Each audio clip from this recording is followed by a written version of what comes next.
Hey everybody, so quick concept change on this episode. Originally what we had done, and we put it up to your vote, is talking about movies that were on Tubi, and we each picked one and you got to vote which one we talked about.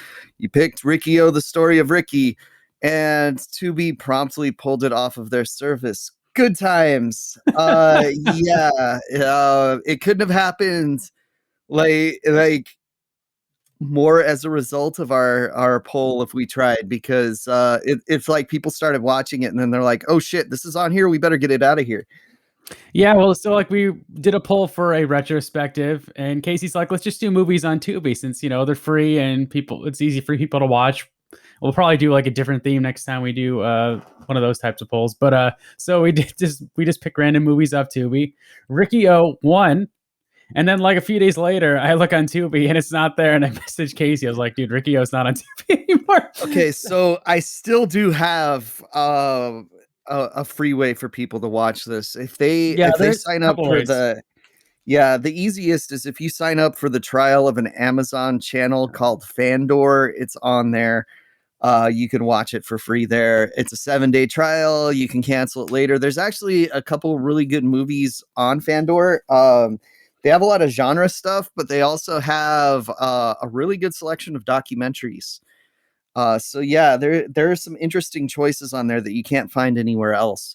And a lot of shit that's already on Shudder. It is on Daily Motion in 2 parts, the dub version, and the quality is good. I would just scan through it this morning. And I almost wished I watched the dub version, because we'll get into Riki-Oh. I'll explain why later. But yeah, you can definitely watch it on Daily Motion. Just know it's like split into 2 sections. It's like the first 2 acts, and then the third act is the second video, basically. Yeah, so if you want to watch it legally, do it on Fandor. Now, so we changed the concept a little bit because it's not a free movie on Tubi.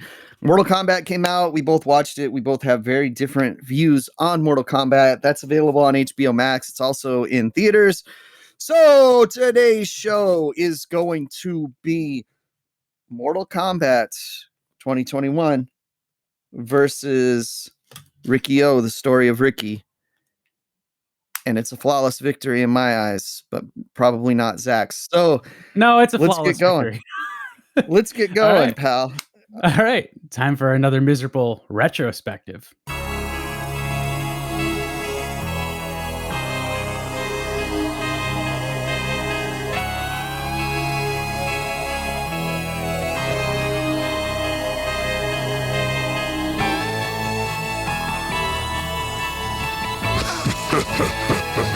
Welcome to another miserable retrospective. Thanks for joining us, everybody. Welcome to another miserable podcast, the pumpkin-scented intersection of horror and pop culture. I am Zach. Joining me today, Professor Casey. Hey, what's up, guys? Find me on social media at Lucha Gringo and Letterboxd at Lucha Gringo. And probably no. Oh, PlayStation Network is Lucha Gringo. Play Fortnite with me. You'll get fucking destroyed. Same with Mortal Kombat. Chris could not be here today. He's still finishing the semester's ending and he's finishing his film, but he'll be back with us next episode, hopefully. So yeah, ends of semesters are gross and difficult, and I can't wait either because I get a whole month off in June. Yeah, woo!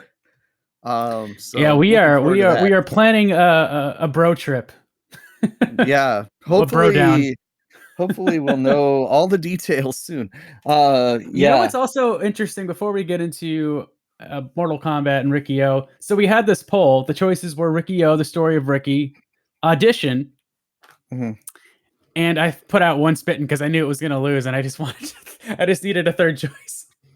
But if Audition had won, we would have been in a similar situation as we were when we did Dial Code Santa Claus, because Joe Bob just covered Audition on the last drive-in, and then in December we did an episode on Dial Code Santa Claus, and then a few days later Joe Bob covered it on the last drive-in. So this would have been like the opposite. Yeah, this happens to us a lot, and great minds think alike. Great minds think alike. I hate it though, because I feel like Joe Bob says everything we would have said and probably more, and people think that we're just watching it because Joe Bob did it instead of us picking it ourselves, which has never happened. We've never picked something for the show because of Joe Bob. I love Joe Bob. Great show. Bought all his action figures.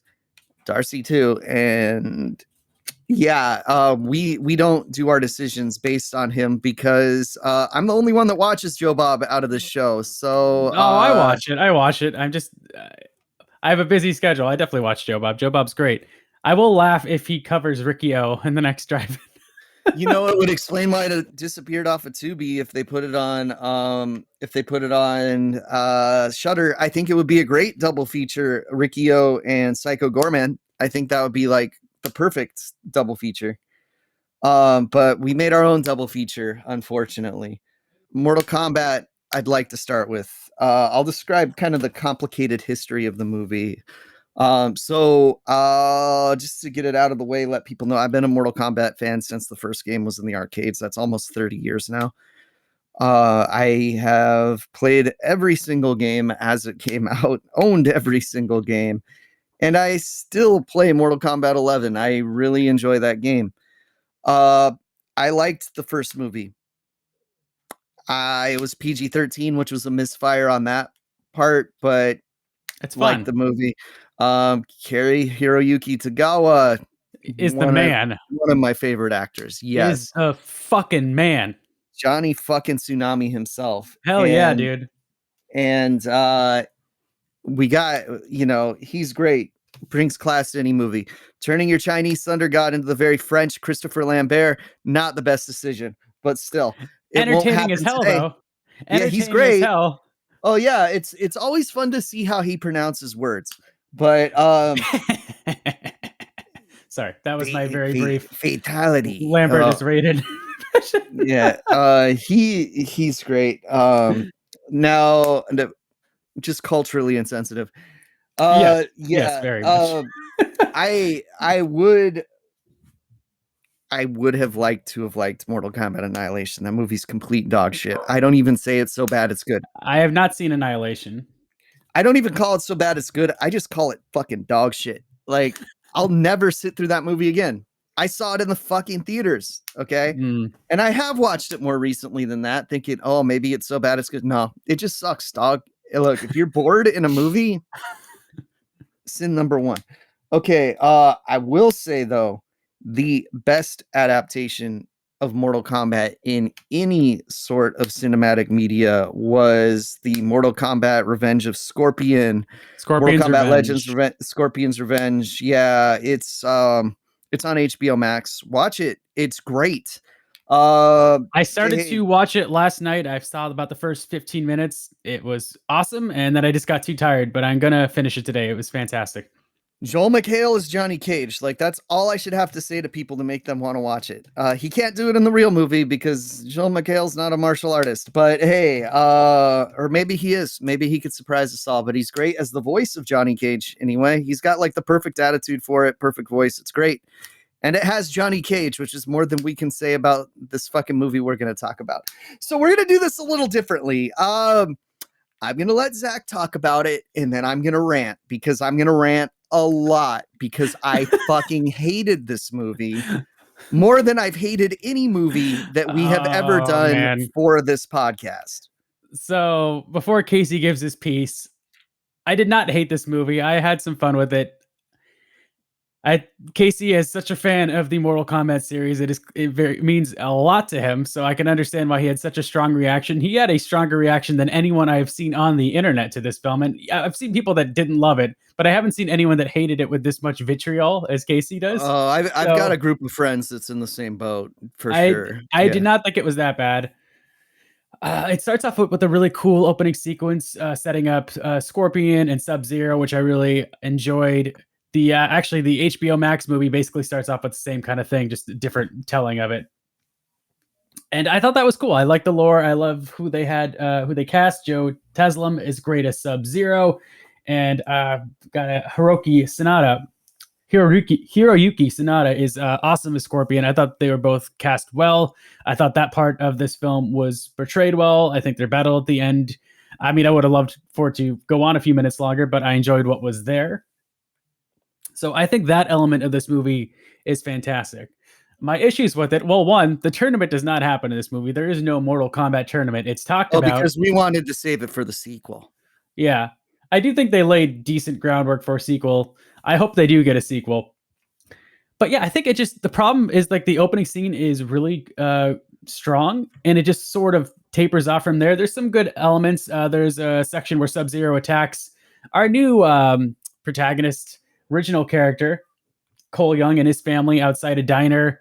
There's like a driving chase scene that I think was really cool and effective. It was cool to see Sub-Zero just using his powers in like a city outside of, a tournament. You don't get to see that too often. I thought the cast, the problem, see, with the 95 film, that cast had really great chemistry.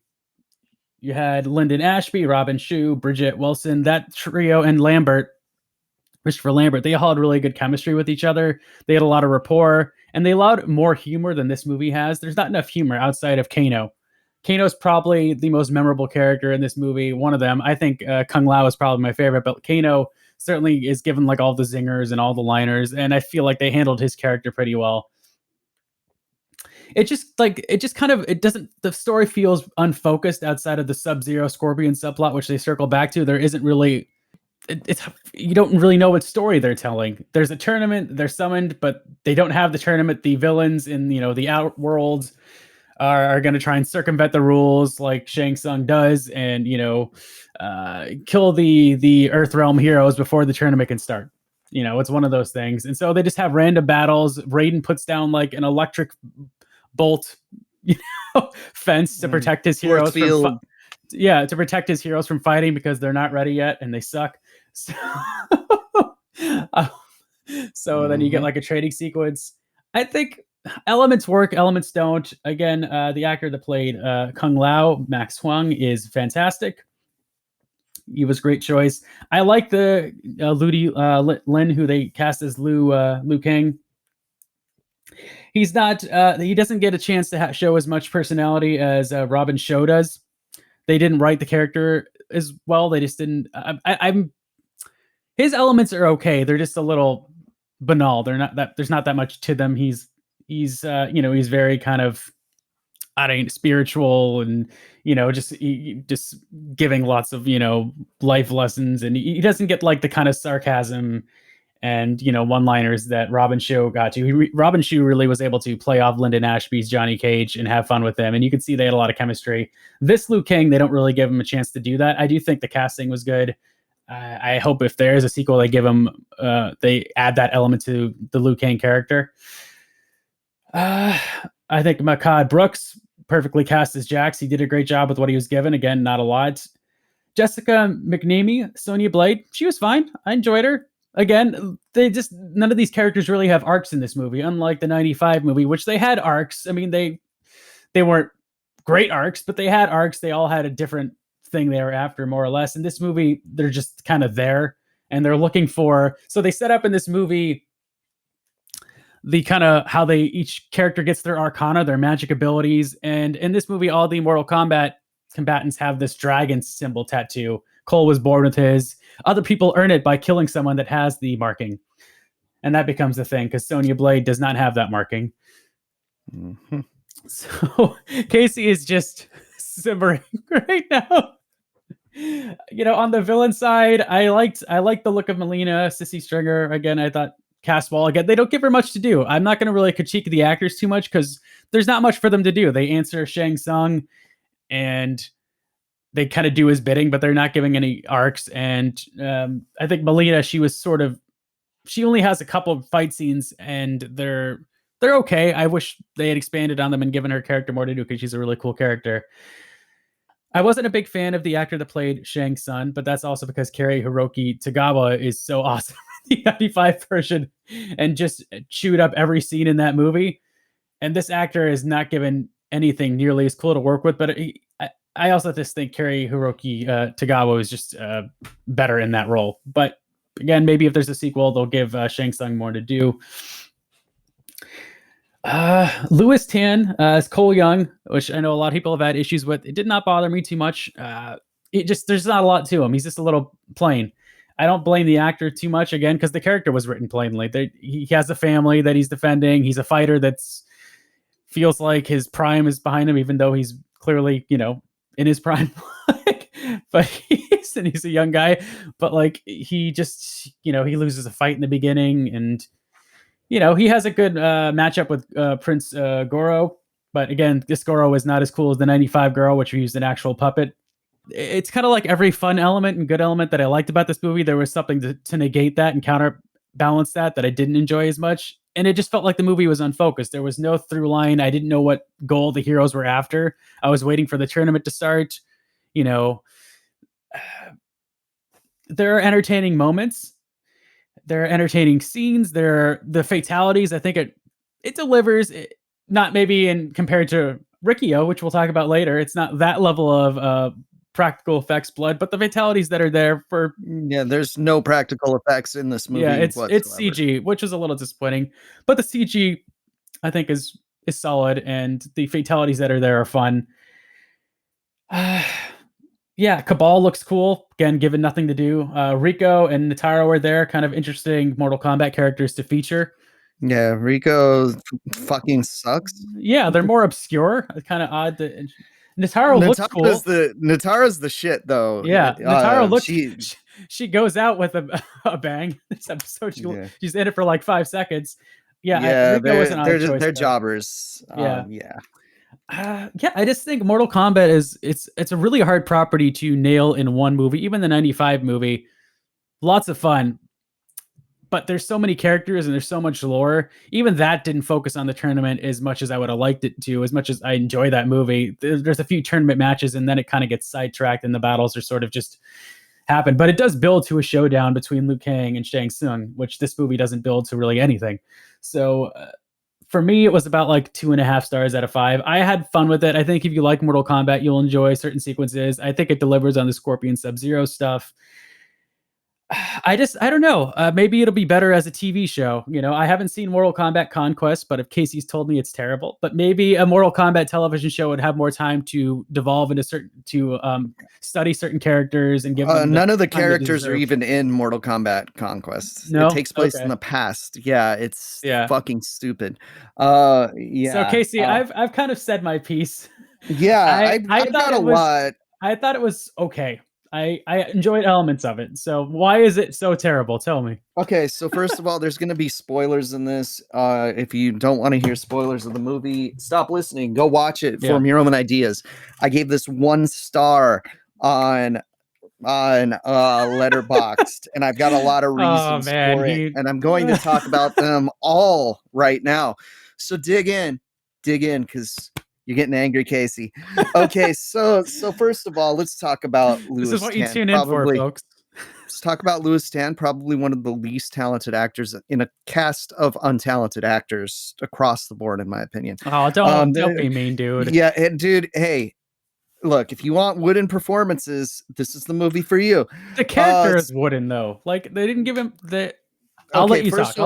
The character's a Mary Sue. If you're unfamiliar with this term of Mary Sue, it comes from like the fan fiction community, and people write stories and they create this new character, but he's stronger than all the other characters and he's better than all the other characters, and all the characters love them. And they're called the Mary Sue.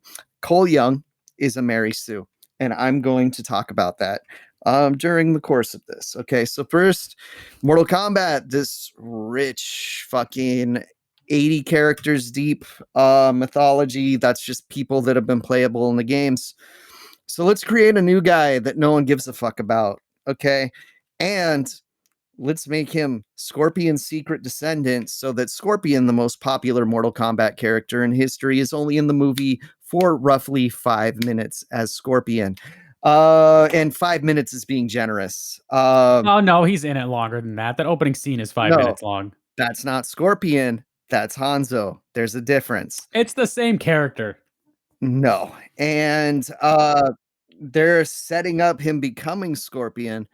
That's like saying you get a Batman movie where Bruce Wayne is Batman for 20 Okay, I see what you're saying. He does fight as Hanzo. I mean, the fights as Hanzo are cool too. And which he's the best actor in the movie.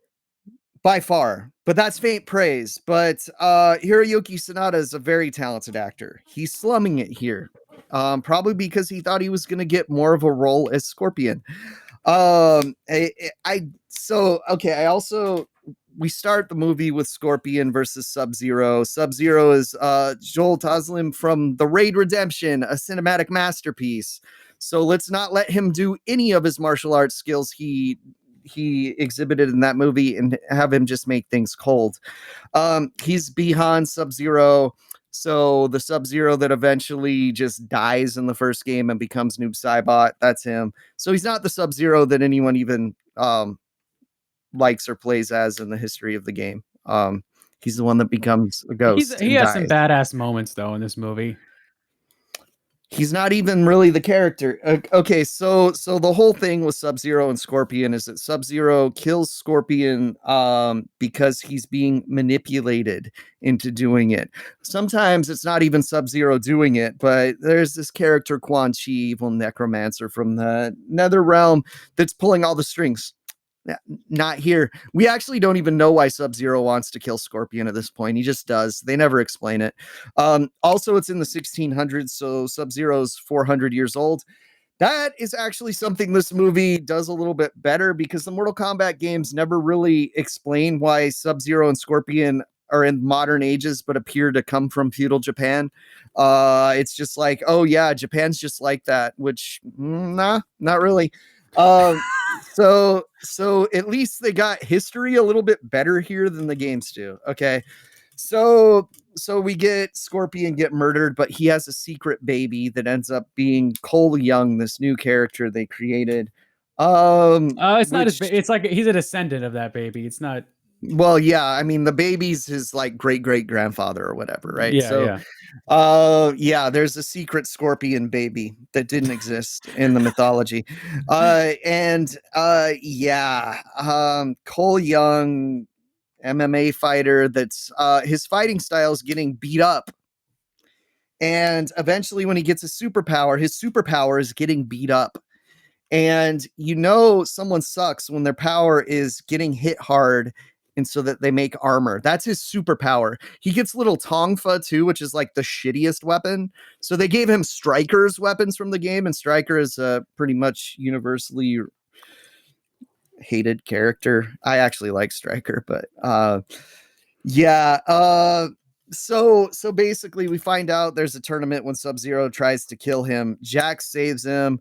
Jax, he sucks. Jax needs to be older, more grizzled. He needs to be like a Carl Weathers type. That is not what he was in this movie. In fact, there's actually a Carl Weathers skin for Jax in the last game. It's kind of a thing. But there's a time travel aspect to the current game, so you're seeing younger Jax and older Jax. There's a difference between the characters. Oh yeah, that is the story, and I have not played through the story of Mortal Kombat 11, but I know there's like a time travel part. Yeah, so he gets his arms frozen off by Sub-Zero. Actually, kind of the least interesting way he's ever lost his arms in Mortal Kombat history. Personal favorite is him getting his arms ripped off by Ermac in Mortal Kombat 9. Good times. So we get to meet Shang Tsung. Shang Tsung looks like a cross between Jackie Chan and Chris Jericho. When you look at Chris Jericho and you're like, Chris Jericho's really letting himself go. He's gotta get off the donuts a little bit. You know who he also looks like? The villain in Warriors of Virtue. Never seen it. You've never seen Warriors of Virtue? Stop the podcast. You need to watch that movie. It's the shit with the kangaroos, right? Yeah, not interested. It's the TMNT ripoff, but he looks a lot like the villain in Warriors of Virtue, but not as entertaining because that guy is fantastic. Not as entertaining as Hiroyuki Tagawa, who is Shang Tsung in the latest game, by the way. So he's still willing to do the role. He lives in Russia though. All right, so there's a couple things going on here. We get the shitty quest of Cole Young meeting with Kano, who is just like a fucking Fortnite character or something. Some people love him and think he's hilarious. I think he's a Michael Bay character. Jax is a Michael Bay character, and I mean that in the worst way with how Michael Bay treats black people in his movies. So yeah, he's not given a lot to do. Kano sucks. Sonya, not a good actress, in my opinion. But she can convincingly do fight scenes, which is good. Because Bridget Wilson, not the best at the fight choreography in the original movie. No, she only had a few scenes in that movie. So they eventually go on a little quest. First they get attacked by Reptile, which is the lizard version of Reptile CGI. It kind of sucks. I like Ninja Reptile. That's my personal opinion. It was better than the CGI in the 95 version, which isn't saying a lot. Yeah, but I gotta say, the CGI in this movie fucking sucked and already looks bad. But yeah, the biggest knock on the 90s movie is that the CGI is outdated and shitty looking. And that it's PG-13. I think that's a pretty big knock too. But yeah, it already doesn't look good here. We'll get to that more when we talk about the jobber known as Goro. So they eventually go and train with Raiden. You know, he's there. He doesn't do much, but hey, he's at the least most boring character in the movie. At least he's Asian this time. And we get to meet Liu Kang, who's so tiny, little man. And we get to meet Kung Lao, who, like in the games, is the fucking shit. So of course he dies before everyone else. Liu Kang isn't that small, and that dude is absolutely shredded. Yeah, he's shredded, but the guy's tiny. It's a movie. So he looks fine. Max Huang, great as Kung Lao. Kung Lao character is great. So of course he's the one that has to die, not any of these other ones. Also, Jax gets these spindly little shitty T-Rex arms, okay, which is dumb to begin with, but oh wait, it gets really fucking stupid with Jax. Okay, so everyone has to find their secret power because they needed to make that up, not related to the games. So everyone has to get like a little arcana in their secret powers. So Liu Kang's is that he could shoot fire. Kung Lao has a magic hat that they all make fun of, but he's better than all of them. Kano, who never gets the metal plate in his face, can shoot lasers out of his eye. Metal plate makes Kano cool. No metal plate, no cool Kano. Yeah, Jax finds his powers because Sonya gets thrown under some rocks when Shang Tsung's forces attack. First of all, I disagree with Zach. I think Melina's terrible in this movie, and they just smeared blood on her face for her makeup. I have seen more convincing cosplays of Melina than this multi-million-dollar movie. Yeah, waste of a character because she's legit probably the number 2 most popular character in the game, or up there. I mean, like behind Sub-Zero maybe. Scorpion probably being the most. Yeah, she's a huge character, so of course they kill her right away.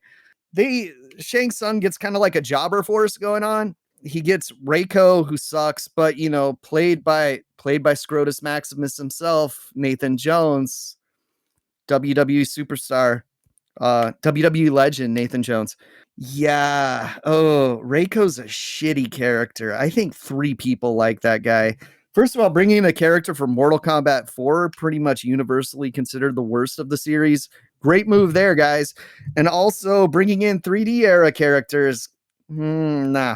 But they brought in Natara, who rules because she's a vampire. So, of course, you don't get to see her be a vampire at all in the movie. And she's just a woman with wings that dies very quickly. Because, you know, fuck her being interesting, right? So that's kind of the way with all the characters. Fuck everything interesting about them. They want to tell a new story and make Cole better than all of them. What did you think of Cabal?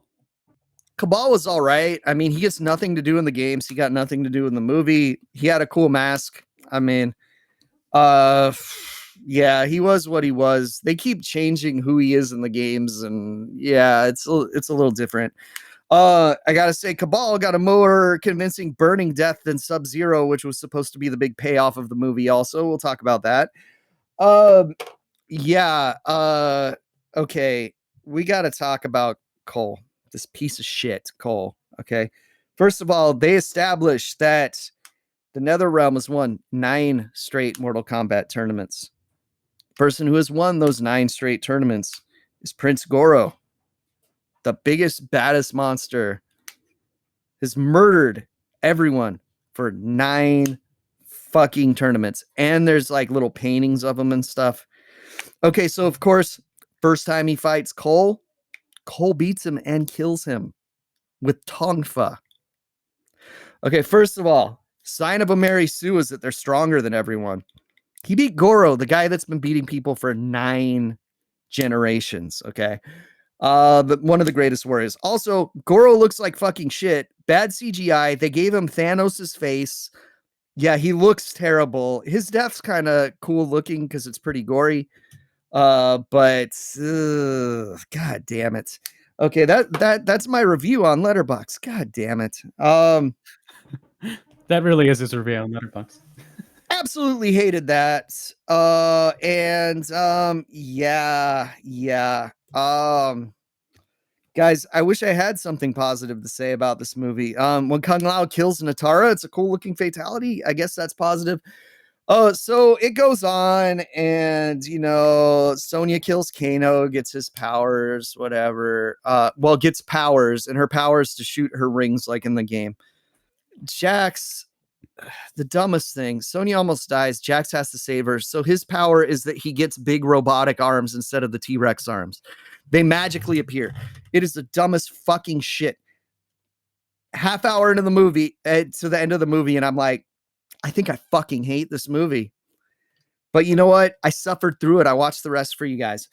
And eventually we get the big showdown because Sub-Zero is going to kill Cole and Scorpion saves him. But, since he's a Mary Sue, Sub-Zero and Scorpion can't beat Sub-Zero with all of the powers of hell behind him. He can't beat Sub-Zero without Cole's help. Jesus Christ. Scorpion goes to do his fatality and barely burns Sub-Zero and he dies. Doesn't even get to burn him into a skeleton. Jesus fucking Christ. That's the payoff of the whole movie, and they managed to fuck that up. And speaking of fucking shit up, the tournament never happens. So, basically the bad guys really did win because the tournament hasn't happened, and a lot of the good guys are dead now. Hey. And Shang Tsung says he can resurrect people if he wants. Oh, well. I hope there's not a sequel. I hope this dies a painful death and that no one watches it. But people seem to like it. If there's a sequel, I'm not even going to watch it, even to review it for this show. They end this on Cole packing his bags to go to Hollywood to meet Johnny Cage, the one character that people probably wanted to see, but they needed to save it for the sequel. Because can't have Cole play second banana to a character people would actually like. Liu Kang is borderline like jobber status in this movie too. He's the main character of most of the Mortal Kombat games, Zach. Yeah. He's in the background. I've never liked the Special Forces characters, and they're pretty much the focus of this movie, which I don't like. Kano, Sonya and Jax. Kano, well, just Sonya and Jax. And they're the focus of a lot of the games too. I don't like it. Give me my martial arts shit. Fight choreography, all the fights are too easy. The heels never get a time to shine, and they're over pretty quick, which happens in Riki-Oh too, but you get a lot more awesome results.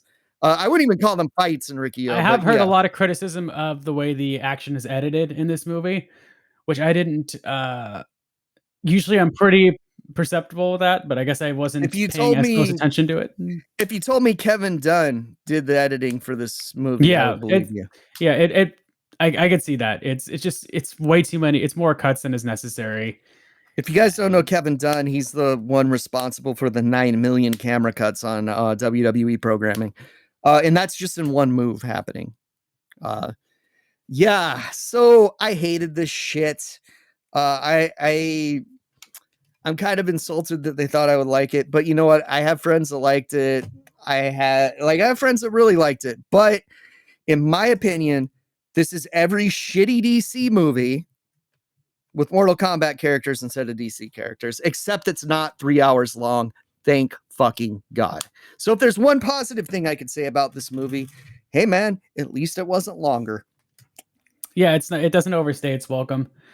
Yeah, no, it does. In my opinion, it does. But not by an hour. I didn't, I mean, I thought, Josh Lawson was fine as Kano. I mean, Kano's not my favorite character, but I think he played that character fine. He should have gotten the People face. Were calling him a Joss Whedon character. Yeah, I can see that. And I haven't seen enough DC movies to make the DC comparison, but the ones I have seen, I can. That comparison seems apt. It has a DC sort of look to it. Have you seen Justice League? I have not seen Justice League. I saw Batman versus Superman. Okay, that one sucks enough to make the comparison. Yeah. Justice League's worse. It's like Justice League feels more like this movie. And they're already teasing an extended cut, so there you go. Yeah, I just think like if you're gonna make an original character for Mortal Kombat, like I understand, like if you're doing that, have like one, the character needs to be not just plain white vanilla babyface. There needs to be more to him, but I can sense why you would want to do that if he's like getting introduced to this fantastical Mortal Kombat world and you're supposed to just put your shoes into this character, like your feet into this character. You could have done that with Johnny Cage, just like the animated movie. You could have done that with Liu Kang. You could have done that with anyone that's already an established character. Yeah. But I mean, like if it's someone you're supposed to relate to more, I can sort of sense that. But they just didn't give this. I'm not blaming the actors because I just don't think they were given really a lot to work with as far as the script goes. It was just very kind of, they didn't really have any arcs. There just wasn't a focus to this movie. And I think that's really where it failed. There just was no, where was the end point? And honestly, none of that should matter. Yeah. None of this should matter. It's Mortal Kombat. The story should be simple, but like, and it's like, I'm not saying the games are good storytelling. They're dumb, goofy shit. But this is dumber, goofier shit because they change things not for the better. I gotta say though, this next movie, it's goofy, it's dumb, it doesn't have a lot of character development, it doesn't have great acting, but let me fucking tell you, this movie is tremendous, in my opinion. We're gonna talk about Riki-Oh, the story of Riki. A lot of people call this a martial arts movie. I disagree. There's barely any actual martial arts in this movie. This is a prison movie mixed with Fist of the North Star. Okay. Yeah. It's based on a very violent manga, and they took the manga and made it into a movie in Hong Kong.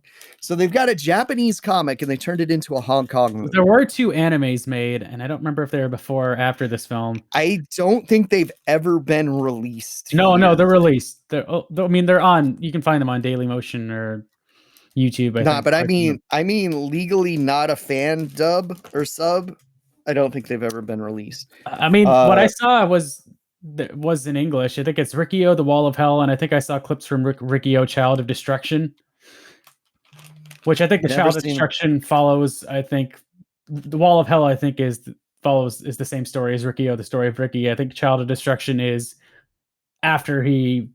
Well, I'm going to get into spoilers, so I won't say it. But he has a whole different character arc in the manga that I've seen. Like this is just one set of story, one story arc put into a movie, and there's a lot more to it. But they allude to it when they flash back to his past, and they never really discuss any of what it means. No, you learn like nothing about Riki, except that he had a girlfriend.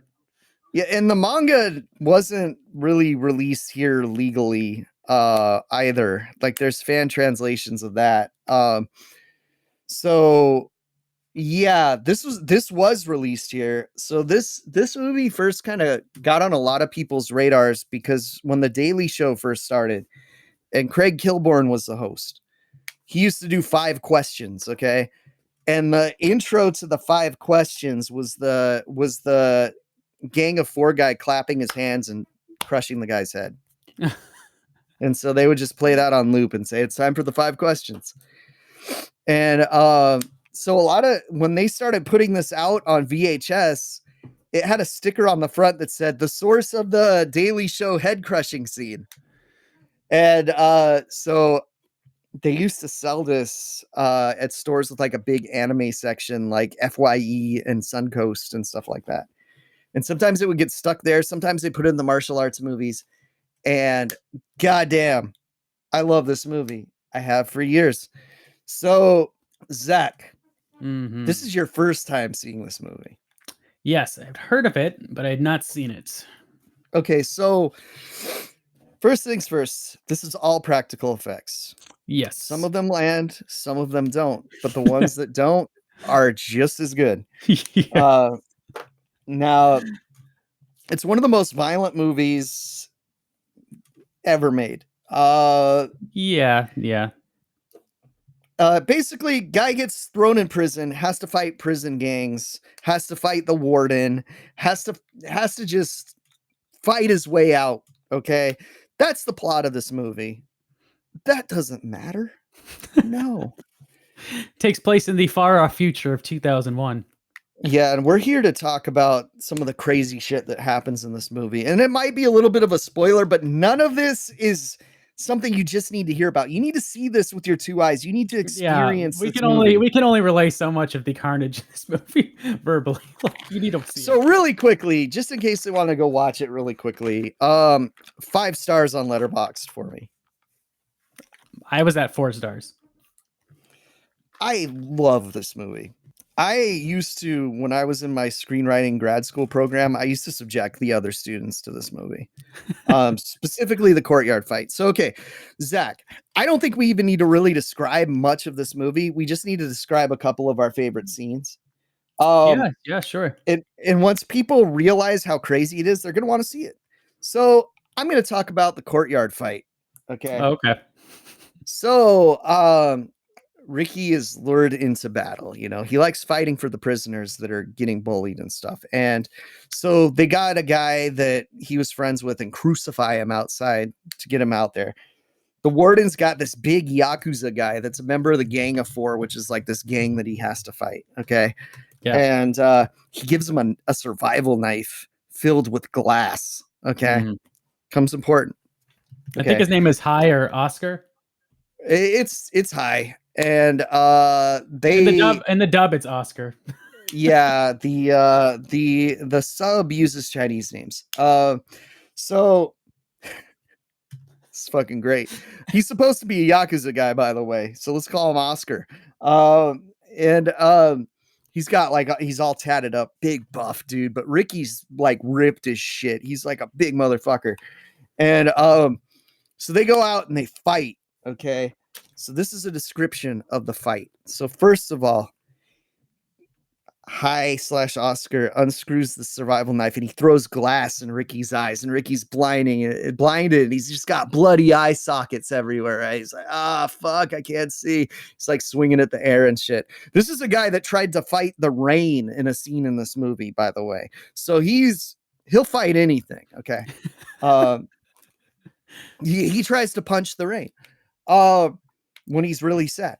So he's still like fighting towards him, and the guy gets a survival knife and he slices Riki's arm and cuts through the tendons, and blood spraying everywhere, and his arm is like paralyzed, like hanging to his side, right? So he falls down, and he falls down on like a little like water source, and he hits it, and it sprays water into the air, and he goes and he cleans the glass out of his eyes, and he's like, "Oh yeah, motherfucker, I can see now, bitch." And the guy's like, all right, you've got one arm, motherfucker. I'm coming for you. And he goes and he runs towards Riki, and Riki smacks him in the back of the head, and the guy's eyeball flies out onto the ground, and then crows fucking eat the eyeball.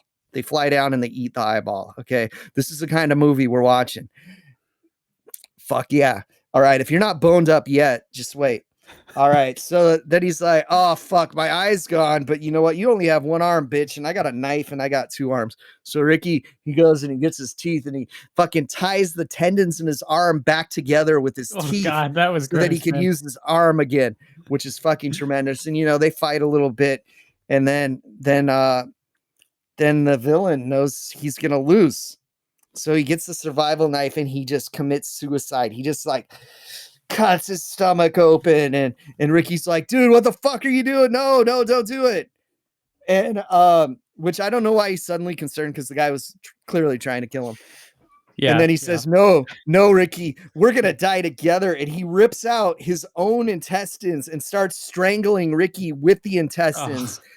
One of the greatest scenes in cinematic history, motherfuckers. Choking him with the intestines. But Riki fights his way out. And the way that Riki ends up killing him is he punches him in the head so hard that it does an X-ray of his head exploding, which they stole from Sonny Chiba's Street Fighter, okay? Which has nothing to do with the video game. I know we're talking about video games, but it's a Mortal Kombat X-ray. Yeah, but they stole all of it from Street Fighter, the Sonny Chiba movie. He's the guy that invented punching someone in an X-ray. Oh, okay. But this one was just like kind of poor title card thrown in there. It wasn't the most convincing, especially for a guy that just got his intestines ripped out and tried to choke you to death with them. But so he gets his skull fucking shattered. Okay. And Riki wins the fight. Yeah. That's the kind of movie we're talking about here. Yeah. So fucking watch it. Okay. Zach, do you have a favorite scene?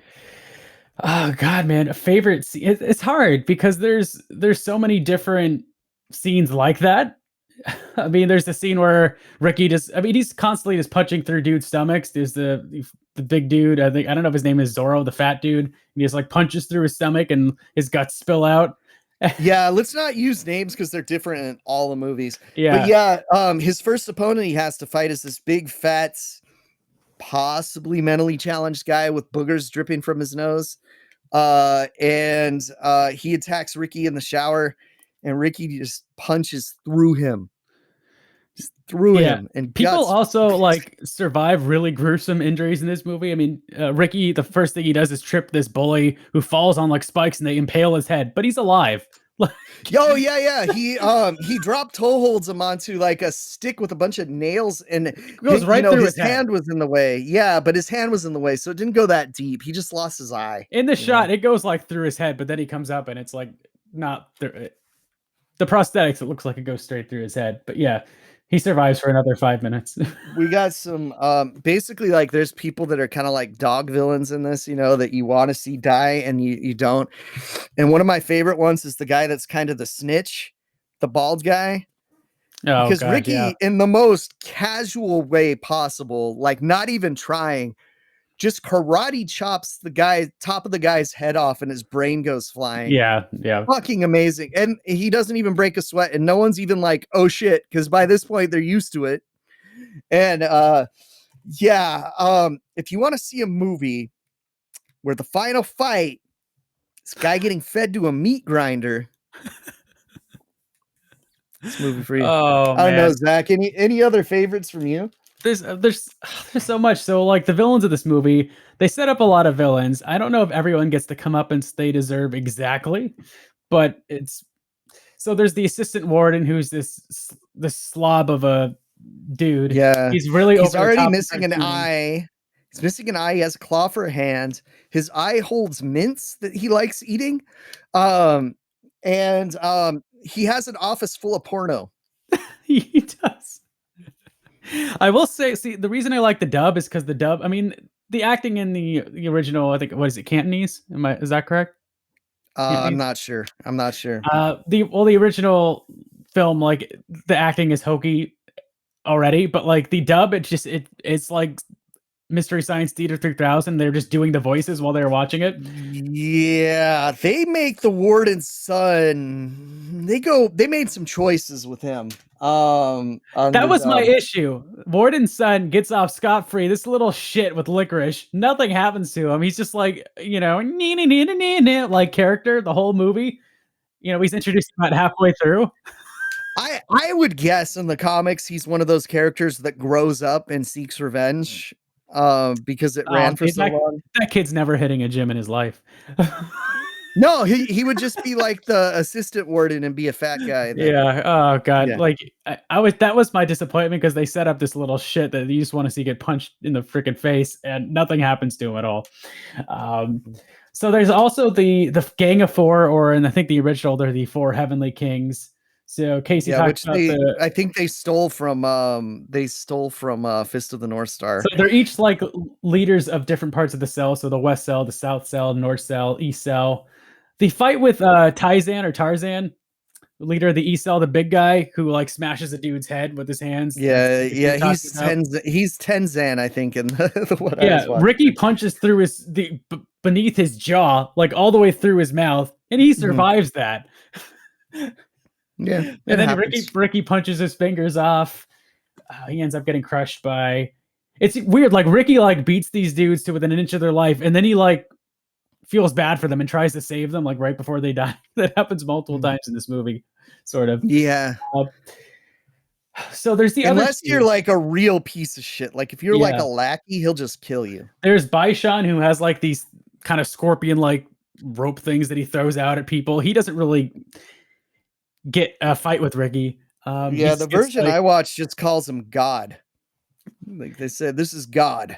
And then the other character, Huang Sheng or Rogan, who is played by Yukari Oshima, a female. I believe the character is male, but is played by a female. Yeah, he's supposed to be a pretty gay man in the original. Okay. I mean, the other way, it was cool. That character, I was disappointed because this dude skins a person alive in this movie, like brutally. It's the most brutal death in the movie. And it's the most, when you think about it, it's the most brutal. You don't see most of it. You just see like him slice the dude's like mouth off. But you see him, his corpse just completely skinned. This poor dude who Riki had just given a flute. He's like the nephew. He's the nephew of the other leader that Riki killed and then felt bad about. And he has no tongue. So Ricky's like, hey man, I'll teach you how to play the flute. All you got to do is curl your tongue. And he starts crying and he's like, oh, are you sad because I killed your dad? Or, your godfather? Uncle? Yeah. They say godfather in this dub. Oh, okay. And he's like, and then they show that he has no tongue. And he's like, oh, my bad. Here, have a flute. So like you see this really, like he starts to play it and then this really happy music comes on. And then literally the next scene later, his face is like chopped off by Huang Sheng. So again, here's one of my rules of thumb. Like if you're setting up a villain and he does something heinous, something like more heinous has to happen to him. That's my rule of thumb in a movie. He doesn't even really. His leg is like chopped off, and then he has his legs chopped off. He says, his "I'm going to cripple like you." Tied together, I guess, and that's about it. He says, "I'm going to cripple you so that you can't hurt anyone anymore," and cuts off both of his legs. But then just kind of leaves them there. That was my only disappointment because they have a few brief fights. Him and Riki, I really wanted to see a good like extended fight sequence between them, and it only lasts about a few minutes, and then he just gets caught in a water heater, and Riki chops his leg off, and that's about it. And he just begs for his life. And he's like, "All right, cool, you can live. I gotta go toss this other guy in a meat grinder. Hold on." Yeah. I think for me, like the prison setting, it's. The action in this movie is so kind of spectacular, and the prison itself is so sort of mundane and just like beige walls and a dirt courtyard. You know, there's like an opium. They're growing opium. Riki discovers it and burns it. I kind of wish it just made me want to see a sequel where Riki goes on like a fantastical, mystical adventure and fights monsters and Big Trouble in Little China style or something. Like I'm really upset that there isn't a sequel where he gets to go out on a real adventure because he's just kind of confined within this prison, and there's a lot of great fight sequences, but it's not that interesting to like the background. The set dressing is kind of boring. This is the Fist of the North Star movie we probably should have got. Even though the one we had a couple exploding heads and stuff, it wasn't quite. And it was like an American movie. It wasn't really all that great, but yeah, overall, like, I mean, you get the assistant warden who's a big piece of crap, and then you meet the warden himself who's an even bigger piece of crap. And so the warden hulks up. Yeah, he literally turns with into the most like ridiculous like prosthetic suit like I've ever seen. Dude's man. It doesn't look realistic at all. It looks like something you would buy at like a Spirit Halloween store with like the fake muscles, except it's like prosthetic and like plasticky looking. I thought it looked like something they'd use in like a Saturday Night Live skit. It looks like those fake like muscle crappy things you get like at a Halloween costume that has like the fake abs, but it's like really plasticky, and it's just ridiculous looking, and it just makes the final fight hilarious. But he gets thrown in a meat grinder, tries to pull Riki in with him, but Riki's smart and puts his arms in the grinders so that he can't keep grabbing him. And he rips his head off, decides to show it around to everybody. And then the big payoff of this movie, Riki punches the wall down to the prison and says, "Hey guys, we can fucking go now," and then just walks out. You're all free. And no one else walks out but him, but they're all free. There's also the warden has we know we just talked about the ending, but the warden has a gun where he shoots people and they blow up. I don't know how that works. The warden gets hit. The assistant warden gets hit with it and explodes pretty spectacularly. But the other deaths are kind of like they kind of ripped that from Big Trouble in Little China. It's a similar sort of thing, but not quite as cool. But it still looks good. But Big Trouble in Little China stole it from Fist of the North Star, so it's all good. That's Riki-Oh, the story of Riki. Also, his name is Riki-Ho in the movie. I'm not sure why they called it Riki-Oh when his name is Riki-Ho. But because it means bull. Oh, okay, but still, it's confusing. Yeah. But yeah, Louis Fan Sui Wong, who played Riki. He's a big star, I think, in Hong Kong. He was in a bunch of the Ip Man movies. Yeah, he's been in a lot of stuff. It's interesting. He was in Ip Man 1 and Ip Man 2, and then he was in like another Ip Man movie that was not related to the main Ip Man series in Hong Kong, which I found fascinating. Yeah, there's bootleg Ip Man movies, which is not surprising at all. It's just weird that he was in the bootleg one after being in the first being a main character. It happens. I'm sure there's a lot of examples of that happening throughout history. He really should have come over here, and I'm surprised he hasn't done more in the US because he's great. But yeah, I really I love this movie. It was definitely a palate cleanser. I watched this one second. I've seen this a lot though. Yeah, I've watched this movie a lot of times. Yeah, guys, it's highly entertaining. Whether you're watching the dub version or the non-dub version, they're both great. So I highly recommend checking out Riki-Oh. Kind of cool watching the non-dubbed version because I'd only watched the dub version up to this point. So it was kind of cool seeing the subtitled version. Yeah, and that was the first one I saw, but scanning through the dubbed one, I think you'll get a few more laughs out of the dubbed one just because it adds to the insanity of what's going on. It is intentionally funny. Yeah, the movie itself is just the dub is just it just doubles down on the goofiness of it. Right. They know this is a goofy movie and it's fun and that it's supposed to be funny. It's not taking itself as seriously as I think some people that review this movie tend to think. In fact, it's slapsticky in the beginning, and it remains slapsticky, except, instead of someone falling down a manhole, they get their brain chopped out of their head. Hey, Mortal Kombat, make Riki-Oh a character in the next game. I know he's pretty similar to Liu Kang, but come on. Yeah. He's a rip-off Kenshiro. If you want to get into this whole franchise is just liberally stealing from Fist of the North Star that has a much cooler post-apocalyptic setting. And it has a prison storyline. Also interesting. But Fist of the North Star, not easy to find anymore. Riki-Oh, we just told you how to get it. Check it out. In the battle of Riki-Oh versus Mortal Kombat 2021, Riki-Oh comes out on top. Riki-Oh wins. Flawless victory.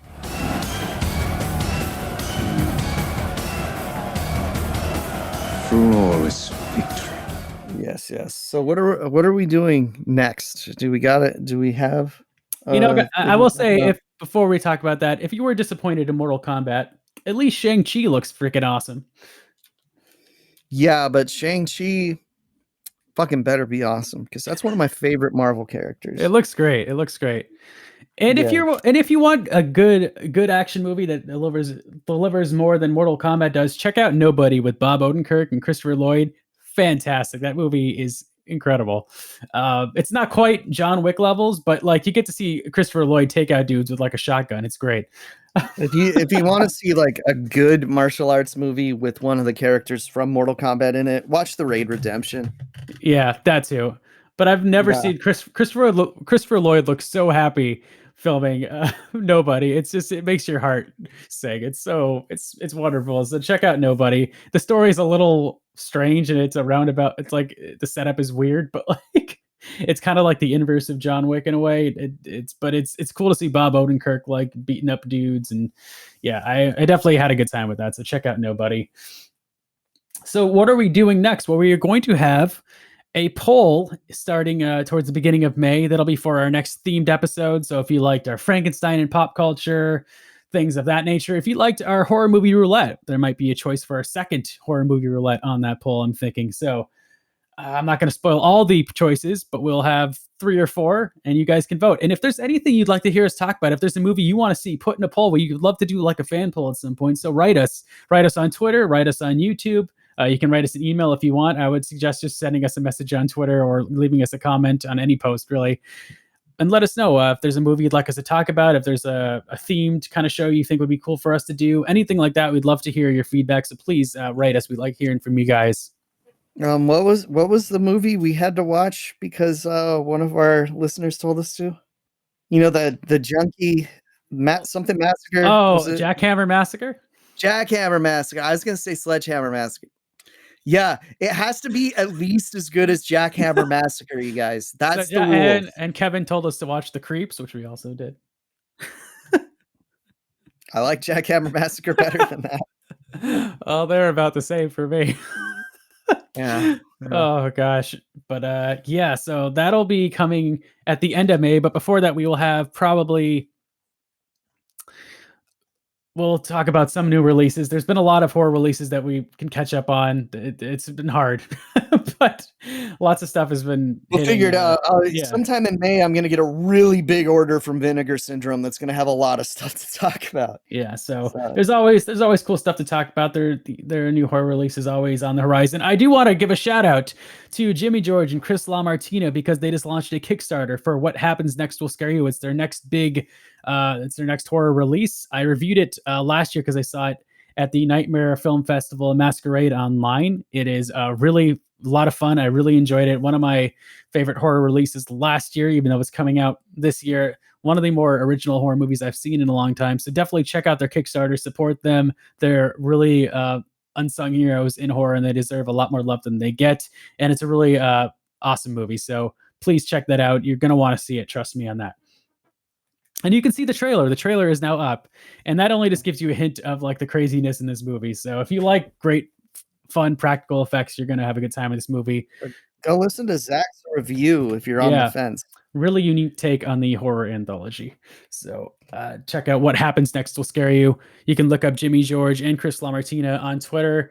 I retweeted one of their things and told people to check it out, their Kickstarter. So you can find it on our official timeline on twitter.com/MPOS official, or just look up Another Miserable Podcast because that URL is going to change very soon to just twitter.com/Another Miserable Podcast, but not yet. So you can follow me on Twitter, twitter.com/Earth2Zach, Earth the number 2 Zach, Z-A-K. Casey, where can they follow you? At Lucha Gringo on Twitter, at Lucha Gringo. At Lucha Gringo on Letterboxd, leave that in, and at Lucha Gringo on PlayStation. I got a PlayStation 5. I'm gonna be playing Returnal next week. Zach? Yeah, I don't have a PS5 yet, but I am playing. Well, at least you'll be able to play. Yeah, you'll be able to play Resident Evil 8. Oh, I'm gonna want to wait for the PS5 to play that one, but I am playing. Wait, isn't that a PS5 exclusive, or is that on PS4? No. PS4 also. Oh, great. Well, I am playing Resident Evil 7 right now, which took me forever to get to, but I'm enjoying that. So he gets really scared and has to stop a lot. It's true. No. Yeah, guys. So thanks so much for tuning in. Chris, if you want to follow Chris, he wasn't in this episode, but he is the third member of the tripod here, the miserable tripod. Chris is on Twitter. Sorry, I was holding in burps. Twitter.com/Chris Pistol, KRISPISTOLE. You can follow him on Letterboxd under the same name. He's always very active on there. I'm on Letterboxd as well at Earth2Zach, Earth the number 2 Zach, and also Instagram. You can follow me, same name. Okay. Is there anything else before we end this show? No, shorter episode this week. I'm tired. Have a good week. Are you wearing a Super Dragon shirt, Casey? I am wearing a Super Dragon shirt. So it's giving a curb stomp to a fucking skeleton. Break my skull. Okay, thanks so much for tuning in, everybody. Have a wonderful week. Stay safe. Get vaccinated. Get vaccinated. And continue to wear your mask. masks. Halloween. Get vaccinated. Yes. All right, guys, we will see you in May. Later.